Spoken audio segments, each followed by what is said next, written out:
खरं म्हणजे आजच्या या कार्यक्रमामध्ये डॉक्टर सी.डी. माई यांनी आपल्या विदर्भाचे भूमिपुत्र असताना कृषी विकासामध्ये जे उत्तम कार्य केलेलं आहे त्याचा आपला सगळ्यांना नीट परिचय आहे। मला विशेष रूपाने जास्त परिचय याकरता आहे की गेल्या 13 वर्षापासून आम्ही ॲग्रोव्हिजन भरवतो। 30-30, 40-40 विषयावर सेमिनार होतात आणि विशेषतः 3 लाखापेक्षा जास्त शेतकरी त्याला भेट देतात आणि हा सगळा यशस्वी कार्यक्रम करण्यामध्ये डॉक्टर माईंचा अनुभव, त्यांचं मार्गदर्शन आणि तज्ञ मंडळींशी त्यांचा असणारा संबंध ही आमची खूप मोठी स्ट्रेंथ आहे। त्यामुळे डॉक्टर माईंचं दरवेळेला मार्गदर्शन त्या संदर्भात मिळत असतं। खरं म्हणजे विदर्भामध्ये ज्यांनी कृषी क्षेत्रात चांगलं काम केलं अशा व्यक्तीच्या नावाने हा पुरस्कार गिरीश भाऊंनी डॉक्टर माईंच्या नावाने ठेवला आणि आज हा सुधीर भोंगेंना दिला पवार साहेबांच्या हस्ते। हा खरोखर हे दोन्ही लोक अशी आहेत की अनेक वेळा सत्काराच्या कार्यक्रमाला आम्हाला जावं लागतं, पण भाषणही करावं लागतं, पण दरवेळेला मनापासून बोलताना अडचण होत असते। परंतु आजच्या सत्कारामध्ये ही अडचण नाही आहे। मी सुधीर भोंगळेंना मी जेव्हा विधानमंडळात काम करतो तेव्हापासून मी सुधीर भोंगळेंना ओळखतो। विशेषतः महाराष्ट्राच्या इतिहासामध्ये मी जेव्हा विधानमंडळामध्ये होतो तेव्हा सकाळमध्ये कृषी विषयावर लिखाण लिहिणारे एक उत्तम पत्रकार म्हणून सुधीर भोंगळेंचा परिचय होता आणि त्यावेळी अतिशय उत्तम आणि चांगले लेख कृषी क्षेत्राशी संबंधित त्यांचे सकाळमधून यायचे। विशेषतः सकाळची ही परंपरा राहिली आहे की आज देखील सकाळचं ॲग्रो1 मी दिल्लीत असो किंवा नागपुरात असो पहिल्यांदा कोणतं वर्तमानपत्र चालतो, पुरवणी चालतो ती ॲग्रो1ची चालतो। इतकं चांगलं लिखाण त्याच्यामध्ये नेहमी छापून येतं। सुधीरचा या सगळ्या विषयाशी संबंध होता, पण विशेषतः एक महत्त्वाची गोष्ट अशी आहे की सुधीरनी एक पत्रकार म्हणून ज्याला एक इंग्लिशमध्ये जीनियस असा शब्द आहे, सुधीर हा खऱ्या अर्थाने एक जीनियस पत्रकार आहे आणि त्यांनी जलव्यवस्थापनामध्ये, शेतीमध्ये अध्ययन करून त्याच्यावर संशोधन करून त्याच्यावर उत्तम लिखाण करून ते जनतेसमोर मांडण्याची कला त्याला हस्तगत आहे। खरं म्हणजे डॉक्टर हर्षवर्धन देशमुख यांनी त्यांना पंजाबराव देशमुखांच्या बरोबर त्यांच्या जीवनावर 2 गोष्टींबद्दल, एक तर कृषी मंत्री म्हणून त्यांनी केलेलं कार्य आणि विशेषतः ते एवढे विद्वान होते ज्याची बाजूही आपल्या सगळ्यांना माहिती नव्हती, त्यामध्ये त्यांच्या वैदिक धर्माच्या संदर्भातलं त्यांनी 2 अतिशय अभ्यासपूर्ण पुस्तकं तयार केली। सुधीरजींनी विशेषतः इस्रायलची शेती ही 2 पुस्तकं त्यांनी 2 पार्टमध्ये अतिशय उत्तम रीतीने अभ्यास करून प्रकाशित केली। याकरता ही महत्त्वाची आहे की मी नेहमी सांगतो की नॉलेज ही पॉवर आहे। Innovation, entrepreneurship, science, technology, research, skilled and successful knowledge and conversion of knowledge into wealth is the future. आणि म्हणून कृषी क्षेत्रामधलं ज्ञान, टेक्नॉलॉजी, इनोव्हेशन, रिसर्च आणि सक्सेसफुल प्रॅक्टिसेस सामान्य शेतकऱ्यांपर्यंत पोहोचवण्याचं काम सुधीरने आपल्या या अनुभवातून, ज्ञानातून एक जीनियस पत्रकार म्हणून केलं आणि त्यामुळे खरोखर त्याचं हे योगदान खूप मोठं आहे।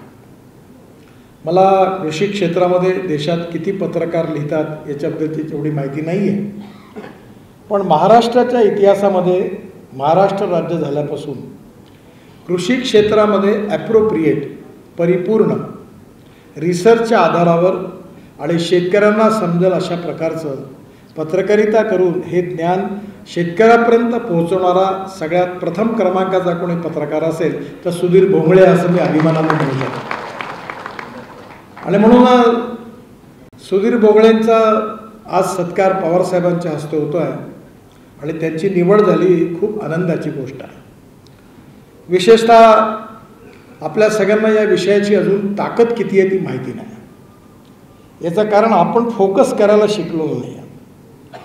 विदर्भातली आपली अडचण अशी आहे की आपण ज्याच्यावर फोकस करतो ते आपण एकदम करतो. DED कॉलेज, BEd कॉलेज, प्राथमिक शाळा फोकस केल्या, गावागावात सगळे भिडून काम केलं, पण आता त्याची स्थिती चांगली नाही राहिली. पण शेतीच्या क्षेत्रामध्ये कसं फोकस होऊ शकतं याची काही उत्तम उदाहरणं महाराष्ट्रात आणि दुर्दैवाने ती विदर्भात कमी आहे. त्यामुळे आपल्या प्रगती आणि विकासाकरता दुसऱ्याला जबाबदार धरण्यापेक्षा आपण आत्मपरीक्षण करून काय फोकस केलं पाहिजे ही करण्याची खरी आवश्यकता आहे. विशेषतः सुधीरनी पाण्याचा विषय घेतला. मला आज आनंद झाला की पाणी हाच कळीचा मुद्दा आहे आणि मला वॉटर रिसोर्सेस मंत्री म्हणून काम करण्याची संधी मिळाली. मी सुधीरला 2 विनंत्या करणार आहे की या देशामध्ये जर 50% वरती सिंचन झालं तर मला विश्वास आहे की या देशामध्ये एकही शेतकरी आत्महत्या नाही करणार. आणि हे जर करायचं असेल तर देशामध्ये पाण्याची कमी बिलकुल नाही आहे. देशामध्ये पाण्याच्या नियोजनाची कमी आहे. आणि म्हणून वॉटर रिसोर्सेस मंत्री असताना मी त्यावेळी महाराष्ट्रातल्या जे प्रकल्प 50% पूर्ण झाली होती पण त्यांची कामं अडकली होती, टेंभूपासून म्हैसाळपर्यंत, अशा महाराष्ट्रातल्या जवळपास 61 प्रकल्पांना 6,000 कोटी रुपये भारत सरकारकडून दिले. आणि प्रधानमंत्री सिंचाई योजनेमध्येही पण जवळपास 80 प्रोजेक्ट्स घेतले. त्यामागे भावना ही होती की आपल्या भागात जोशीखुर्दला पैसे दिले, जवळपास 4,000 कोटी रुपये दिले की हे प्रकल्प जर पूर्ण झाले तर सिंचनाच्या सुविधा प्राप्त होतील. आणि सिंचनाच्या विषयावर खऱ्या अर्थाने सगळ्यात जास्त फोकस विदर्भ मराठवाड्याने करण्याची आवश्यकता आहे. आज आपल्या देशामध्ये मला आठवतं मी वॉटर रिसोर्सेस मंत्री होतो आणि मी या विषयावर सुधीरला विनंती करणार आहे की जे नदीजोड प्रकल्प आहे, एका खोऱ्याचं पाणी दुसऱ्या खोऱ्यात घेणं, त्याच्यावर मी पूर्ण मदत सुधीर तुम्हाला करेन आणि या विषयावर तुम्ही जरूर काम करा. एकंदर 46 नदीजोड प्रकल्प आहे.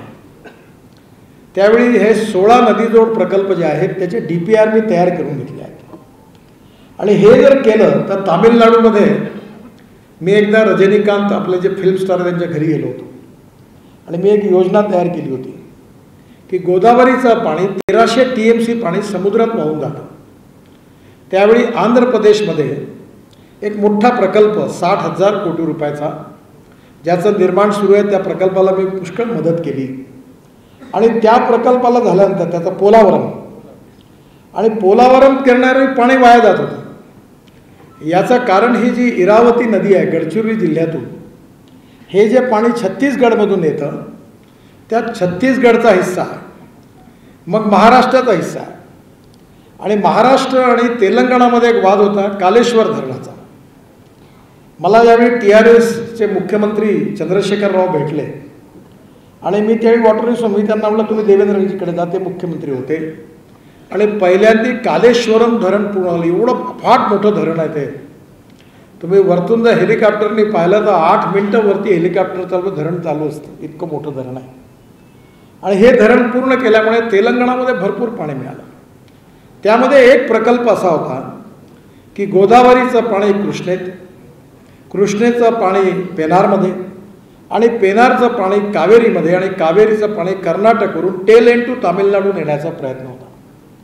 आणि हे जर केलं तर आज पाण्याची समस्या ही देशाची नाही आहे, पाण्याची समस्या ही अर्ध्या देशाची आहे. पाण्याची समस्या आहे गुजरात, राजस्थान, महाराष्ट्र, मध्य प्रदेश, आंध्र, कर्नाटक, तेलंगणा, छत्तीसगड, त्याच्यानंतर ओरिसा आणि झारखंड. या राज्यामध्ये पाण्याची समस्या आहे आणि आपण सगळेजण पाणी वाहून चाललेलं आहे.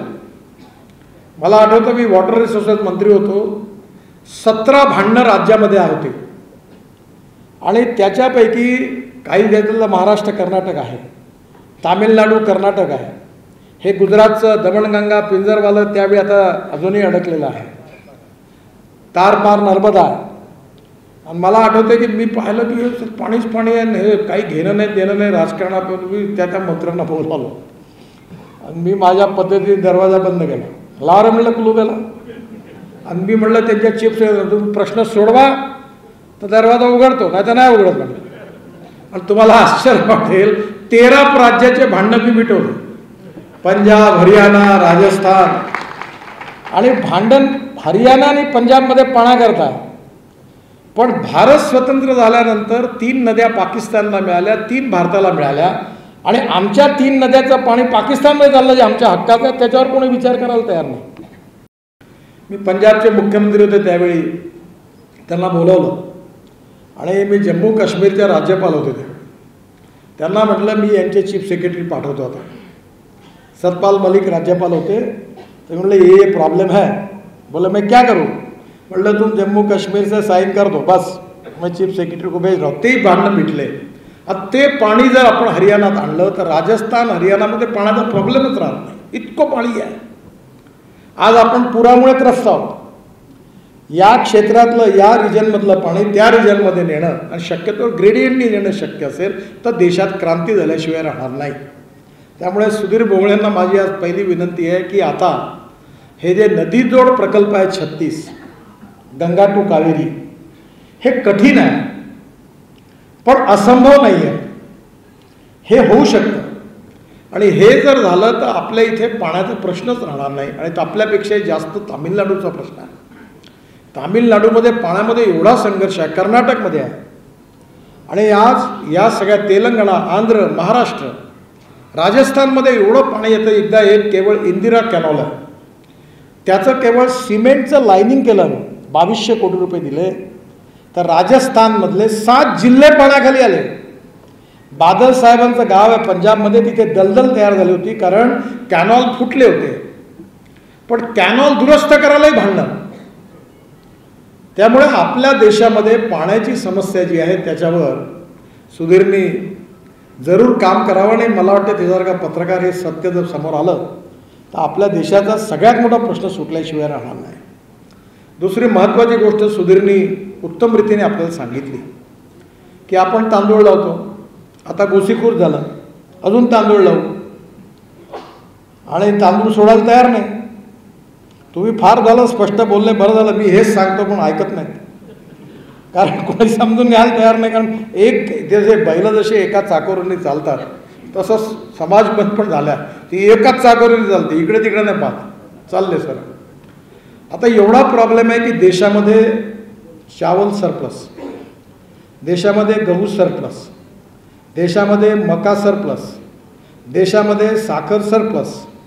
आता तुम्हाला 280 लाख टन साखर लागते देशाला आणि आपलं उत्पन्न मागच्या वर्षीचं या वर्षी झालं ते 340 लाख टन आणि यावर्षी 380 लाख टन होणार आहे.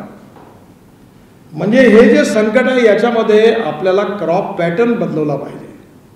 आणि हे सुधीर सारखे पत्रकार आणि त्याचा अभ्यास करून गेलो. कारण आज कापसाला भाव का मिळतो आहे? कापसाला भाव बांगलादेशमुळे मिळतो आहे. बांगलादेशमध्ये कापूस नाही होत पण विदर्भातला जिनिंग प्रेसिंगचा सगळा कापूस चालला बांगलादेशमध्ये, सूत कपडा. आणि बांगलादेश ओव्हरबुक आहे रेडीमेड गार्मेंटमध्ये, जगातलं सगळ्यात मोठं सेंटर आहे. आणि आता आम्ही प्रयत्न केला आहे की वर्धेला आम्ही ड्रायपोर्ट केला, म्हणजे समुद्र आणला आणि जालन्याला आणलेला. आणि येत्या 15 ते 20 दिवसावर यावर्षी आपला कापूस हा वर्धेवरून हल्दियाला आणि हल्दियामध्ये बार्चमध्ये टाकून आपल्या गाठी, सूत आणि कपडा हा बांगलादेशमध्ये नेण्याची योजना आता फायनल झाली. बांगलादेशच्या प्रधानमंत्र्यांशी मी बोललो, गृहमंत्र्यांशी बोललो आणि आता सगळ्या परमिशन होत्या त्या सगळ्या मिळाल्या. आणि आपल्या देशामध्ये 6 ठिकाणी मी रस्ता बांधला, बांगलादेशात जायचा पूल बांधले. आणि आता जिथून आपले संत्र जात होते तिथे 1-1 महिना ट्रक उभे राहतात. म्हणजे बांगलादेशमध्ये माल पाठवणं कठीण आहे. आणि आता आपण जर कापूस, सूत, हे इथे जाममध्ये आपली जी टेक्स्टाईल आहे, मिल जी आहे, सूत गिरणी, कपडा तयार करणारी, ते 500 कंटेनर ग्रे क्लॉथ बांगलादेशला दरवर्षी पाठवतात. आणि त्यामुळे बांगलादेशच्या मागणीमुळे इथे कापसाला भाव मिळाला. आता गुजरातमधला किंवा इतर ठिकाणचा विदर्भाचा कापूस JNPTत जातो, JNPTतून कंटेनर जातं कोलंबोला आणि कोलंबोला वळसा टाकून ते जातं चितगावला. आणि मुंबईचा ट्रॅफिक जाम काहीच नाही, याच्यापेक्षा 3-4 पटींनी ट्रॅफिक जाम जहाजाचा चितगावला. तर तो जहाजच महिना 1.5 महिना खाली होत नाही. त्यामुळे एका कंटेनरचा किराया झाला 5 लाख रुपये. आणि आता आपण विदर्भातून करणार आहोत त्याचा किराया होईल 1.5 लाख रुपये. आणि त्यामुळे विदर्भातली इकॉनॉमिक व्हायबिलिटी वाढेल आणि विदर्भातला सगळा कापूस आणि सूत जर बांगलादेशात गेला तर डॉलरमध्ये आपल्याला पैसे मिळतील आणि आपला भाव चांगला मिळणार. त्यामुळे ही जी महत्त्वाचे विषय आहेत की आपण अजून एक महत्त्वाचं आहे ज्याच्यात माईसाहेबांना मी नेहमी म्हणतो मला काही समाधान नाही. अमेरिकेमध्ये एका एकरामध्ये आता दोन्ही BC साहेब बसले आहेत आपले आणि मी त्यांना नेहमी म्हणतो की अमेरिकेमध्ये एका एकरमध्ये 30 क्विंटल सोयाबीन, ब्राझीलमध्ये 28 क्विंटल सोयाबीन, अर्जेंटिनामध्ये 29 क्विंटल सोयाबीन आणि माझ्या घरी 4.5 क्विंटल सोयाबीन. आहे का कोणी सांगा तुमच्याकडे की ज्यांनी 10 पोत्याच्या वरती सोयाबीन काढला आहे कोणी? का नाही आहे? मग आम्हाला कृषी विद्यापीठाचा उपयोग का? केवळ यांचं 7वं वेतन आहे एवढं का? मला माफ करा, मला यांनी आता डिलीट दिली आहे त्यामुळे ते माझ्यावर नाराज होतील, पण मी त्यांची क्षमा मागून सांगतो आम्हाला असं संशोधन पाहिजे. त्यात काही अडचणी आहे GMCच्या की आम्हाला आमच्याकडे एकरी 20 क्विंटल कापूस झाला पाहिजे. मी आहे अंकुर सीडवाले बसले, मी H4 लावला, H6 लावला, वरलक्ष्मी लावला, बुरी 127 संपली. खूप कमी लॉ कॉलेजमध्ये शिकत होतो, खूप मेहनत केली, लुणावरून रोज गावाला जायचो आणि मला त्यावेळी मी निमकर नावाचं ते नानाजी वैद्य सांगायचे हिंगणघाट म्हणून तो निमकर लावला आणि मी 1 लाख रुपयाचा कापूस त्या काळात कमवला झाला मला. आणि मी हिशोब केला तर माझा खर्च झाला 90,000 रुपये. हे प्लॅनोफिक्स लावा, हे एंडोसल्फान लावा, हे ढकाने औषधं लावा, लावता लावता पुरा पैसा त्याच्यात खर्च करा, हातात काहीच भेटत नाही. हा प्रॉब्लेम आहे. तुम्ही आम्हाला उत्पादन खर्च कमी करून उत्पादन वाढवून देण्याची योजना सांगा आणि एकरी 20 क्विंटल कापूस झाला पाहिजे, कमीत कमी 25 क्विंटल सोयाबीन झालं पाहिजे. आणि आता तर फळाच्या मध्ये स्थिती अशी आहे की आमच्या इथे मुंबई आणि दिल्लीत आपण कुठल्याही श्रीमंत माणसाच्या लग्नात जा आणि शेवटी ते फळं असतात. मी हमखास जातो, एक फळ भारतातलं नाही, सगळे इम्पोर्टेड. आणि आपल्या इथलं उदाहरण आहे नाशिकचं, पवारसाहेबकडे जाऊन शिंदेचं सह्याद्री फॉर्म, 1500 कोटी रुपयाचे हर्षवर्धनजी द्राक्ष ते निर्यात करतात आणि तुमचे वरुड मोर्शीचे संत्र किती निर्यात होतात. मग जर शिंदे जे करू शकतात ते हर्षवर्धन का करू शकत नाही, हाच विदर्भाच्या जनतेचा प्रश्न आहे. आणि याला जबाबदार आपण आहोत. आणि म्हणून येणाऱ्या काळामध्ये आपल्याला क्वालिटी, आता आम्ही परवा ऑरेंज रिसर्च इन्स्टिट्यूटमधून जॉईंट व्हेंचर केलं. 2 गोष्टी सुधीर आपण पण लिहा आणि तुम्ही सगळेजण ठरवा की आपल्या प्रत्येक जिल्ह्यात 50 नर्सरी असल्या पाहिजे. आणि 50 नर्सरीमध्ये आता या इन्स्टिट्यूटला मी त्यांना ऐकलं तर एका डायरेक्टरशी माझं भांडण झालं पाहिजे. आता नवीन डायरेक्टर आले, जॉईंट व्हेंचर झालं. वरुड मोर्शी अमरावती जिल्ह्यातल्या सगळ्या नर्सरीचं जॉईंट व्हेंचर ऑरेंज रिसर्च इन्स्टिट्यूटवर करा आणि तिथली मोसंबी, तिथलं लिंबू सीडलेस, तिथलं संत्र. आणि आता आज श्रीधरराव नाही आहे, त्या शिंदेनी नाशिकच्या सह्याद्री फॉर्मवाल्यांनी स्पेनवरून 10 संत्र्याच्या कलमा आणल्या आणि तो त्याच्या कलमा तयार करणारा. मग आपल्या वरुड मोर्शी अमरावती जिल्ह्यात, नागपूर जिल्ह्यात, काटोल नरखेडमध्ये आपल्याला पाहिजे असलेल्या इंटरनॅशनल स्टँडर्डची कलम आपल्या इथे रिसर्च करून तयार का होत नाही.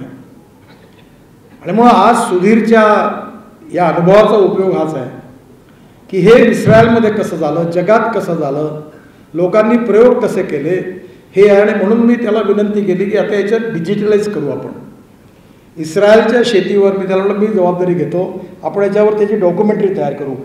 आणि माझ्या मनातली कल्पना होती की सुरेश भट सभागृहात मी स्क्रीन लावला मोठा, या सभागृहाच्या एवढा गेट एवढा, आणि त्याच्यावर शेतकऱ्यांनी बघून ते समजून घेतलं पाहिजे.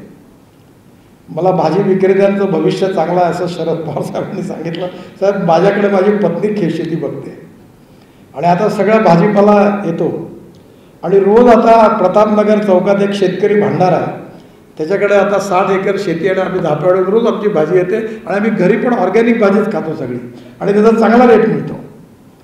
त्यामुळे भाजीपाला विकणाऱ्यांना भविष्य चांगलं आहे. आता नक्कीच आम्हाला विदर्भात पण ते चांगलं होईल आणि हे होऊ शकतं.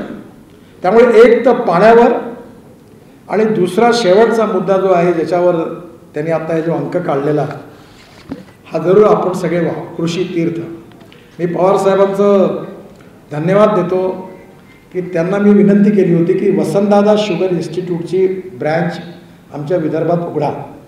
साहेब तुम्हाला आश्चर्य वाटेल, आमच्या इथले 10 शेतकरी त्यांनी साहेब कोणाचा विश्वास नाही बसत, त्यांनी एकरी 100 टनापर्यंत ऊसाचं उत्पादन काढलं विदर्भातल्या.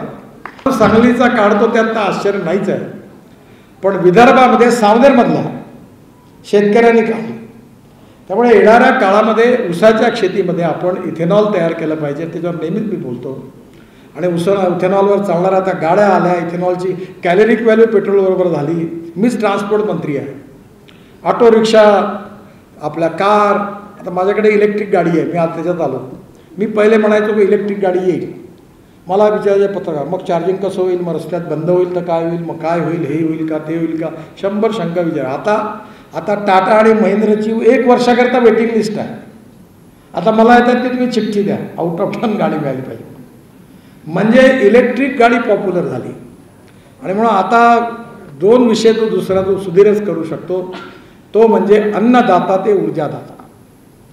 आणि ग्रीन हायड्रोजनची गाडी पण माझ्याकडे आहे दिल्लीत.